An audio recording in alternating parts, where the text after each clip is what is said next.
Mas dentro dessa perspectiva do tratamento da obesidade, né? A gente não fala num processo de 2, 3 dias, né? A gente está falando de uma fase de tratamento, né? De um período de tratamento.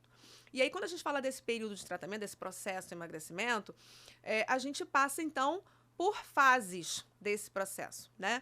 E aí você mencionou a fase de ataque. Né? Então, acho Sim. que a gente poderia esclarecer um pouquinho melhor nesse bate-papo, né?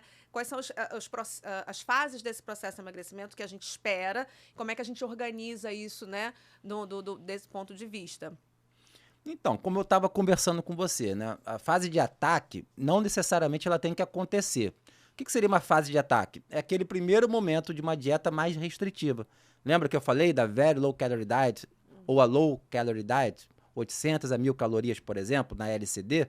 Aquilo ali pode ser uma fase de ataque para um sujeito que é obeso, que gasta caloria pra caramba todo santo dia, né? Sei lá, ele gasta 3.000 calorias por dia, 4.000 calorias por dia, e daqui a pouco ele só vai comer 800 ou 1.000, ele está com um déficit calórico de 3.000 calorias por dia, 2.000 calorias por dia, e pode ser muito, mas pode ser considerada exatamente essa fase de ataque. Nada mais é, se a gente fosse fazer um gráfico de perda de peso ao longo do tempo, é uma perda de peso muito acentuada, justamente por ter um déficit calórico grande.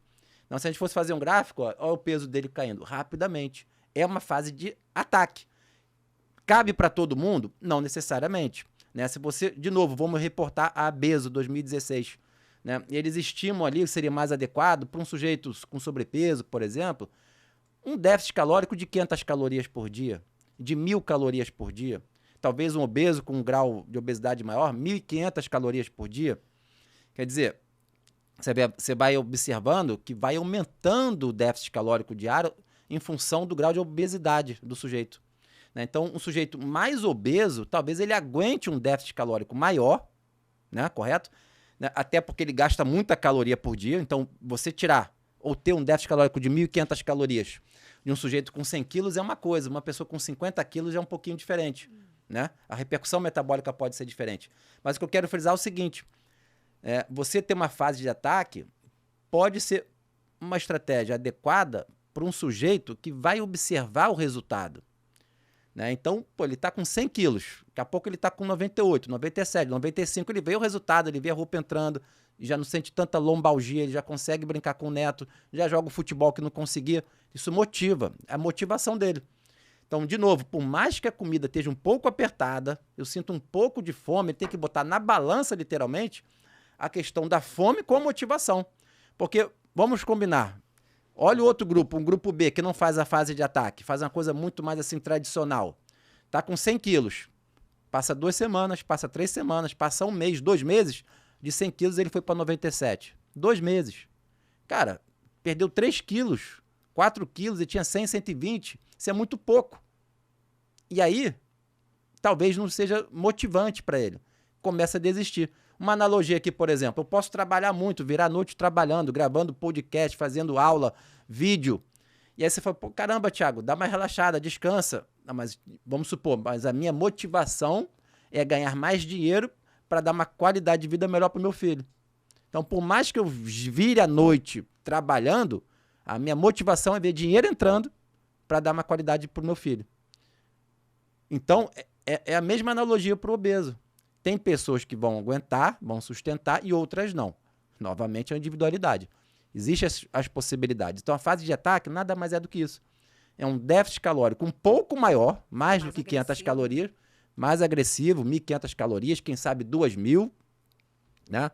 E aí você tem uma perda de peso maior, né?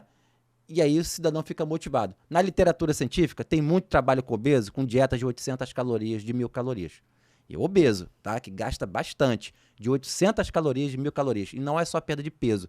Melhora da glicemia do diabetes tipo 2, melhora a pressão do hipertenso, melhora várias questões ali do quadro metabólico dele, antes mesmo até, talvez, do peso na balança melhorar. Total. Isso é importante frisar porque, né, em alguns cursos, por exemplo, os 10 anos para cá, né, você observa que tem profissional que não curte muito, talvez até como um preconceito inicial, por só 800 calorias por dia, só 1.000 calorias por dia, não pode, não faça. vai dar problema, vai dar ruim, vai dar rebote, vai dar compulsão.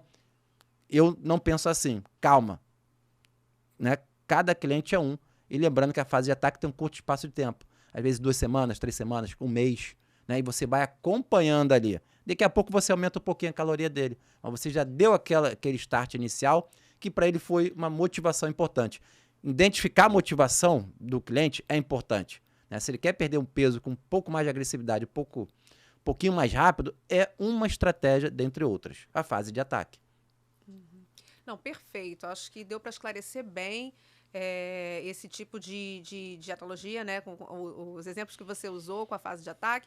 E uma coisa que eu queria frisar é que essa fase de ataque, ela é programada, como você mesmo mencionou, né? Ela é programada, ela é planejada, ela tem início e tem final, Sim. né? Então, assim como todas as fases de qualquer tratamento, né? Quando você vai fazer um tratamento para qualquer outro tipo de doença, né? De enfermidade, e o médico te prescreve uma medicação, por exemplo, ele prescreve para você começar no dia tal e finalizar tantos dias, com uma dosagem, com a curva resposta, ou seja, tudo isso é programado. Então, não tem por que não ser programado também no processo de emagrecimento, tá? Sim.